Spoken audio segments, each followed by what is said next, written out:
This is TWiT. I don't know if Starbucks markets to kids specifically. It probably would tell you that it doesn't. But my son certainly enjoys the occasional Frappuccino.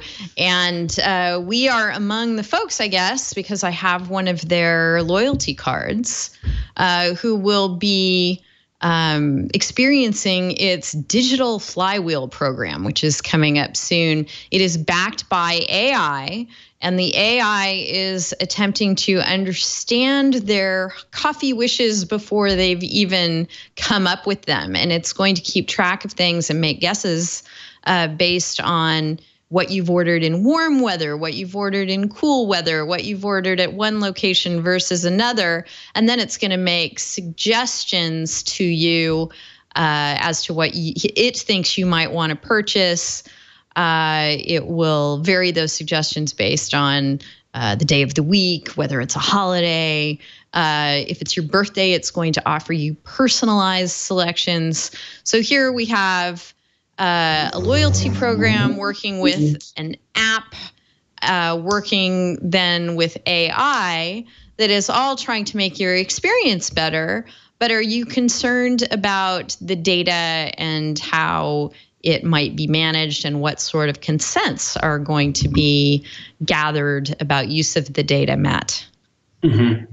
Thought you would be. Yeah, definitely. Every rewards program, frequent buyer card at the supermarket, Starbucks Rewards is a marketing program so that they can positively assert an identity with a purchase. And that is by definition an opt-in system. And a lot of time, as we're seeing here with Starbucks Rewards, they give you bonuses so they can better track, identity to marketing programs. And in that vein, if they keep the data there, and if they keep the data to themselves and secure it properly, I don't necessarily see a problem with this. You don't have to give up coffee if you opt out of the rewards program. You're not missing out on anything except maybe rewards, but that's the carrot to get you into the program. If they're responsible with it, if the terms of service, coming back to apparently this week's theme, that's not necessarily troubling. They need to make it upfront clear as to what they're doing. They need to let you know that they're tracking where you're going and what you're doing in terms of additional data they're collecting beyond just what you purchase and when. Because obviously, you think with the rewards program, you start with the data that's available at the point of sale system. So who you are, what you've purchased, what location, what time of day. If there's additional data being collected by the app, then yes, you ought to be able to opt into that.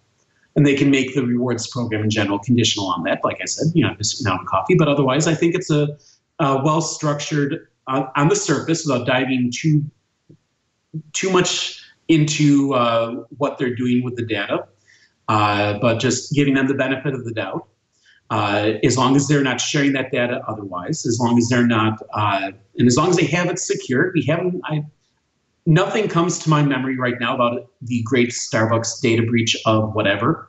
So as long as they're responsible with it and responsible with you, the consumer, who is keeping them in business by buying their coffee, then I think this might actually be a decent example of how analytics and big data combined with positive, affirmative consumer opt-in can work towards everyone winning. Starbucks gets to sell you more, you get more coffee.